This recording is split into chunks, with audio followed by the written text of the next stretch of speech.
Morning and welcome to a new blog. আজকে সকাল সকাল উঠে ব্রেকফাস্টে আমি ইউজুয়ালি যা খাই সেটাই নিয়ে বসে পড়েছি, চিয়া সিড, মুসলি আর 1 কাপ লিকার চা।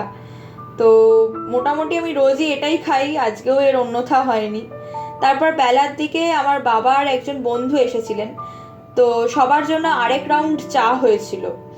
তো আমার তো চা খেতে খুবই ভাল লাগে, তাই জন্য বই খাতা নিয়ে বসেছিলাম ঠিকই, তার সাথে 1 কাপ চাও আজকে পাওনা হয়েছে। তারপরে বিকেলবেলা বেরিয়ে পড়লাম এই কটন কুর্তিটা আর লেগিংসটা পরে, তার সাথে এই কানের দুলটা পরেছিলাম আর একটা সুন্দর ব্যাগ নিয়েছিলাম। এটা আমার মাসি আমাকে শান্তিনিকেতন থেকে গিফট করেছিলেন। তারপরে বেরিয়ে পড়েছি, যাব একজন বন্ধুর একটা নাটকের শো রয়েছে, ওর নাচও রয়েছে, তো দুটোই দেখতে। তারপর পৌঁছে গেছি শিশির মঞ্চে, ওদের অনুষ্ঠানটা যে শিশির মঞ্চে ছিল।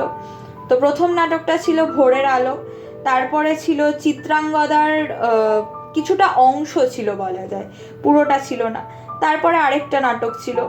তারপরে একটুখানি বেরিয়ে পাপড়ি চাট খেয়ে নিয়েছি আর একটুখানি খেয়েছিলাম রোল। সেটার আর ছবি তোলা হয়নি, তোমাদের সাথে শেয়ার করতে পারলাম না। তারপরে ধরেছি বাড়ি ফেরার পথ। চলো, that's it, good night, see you in a next blog.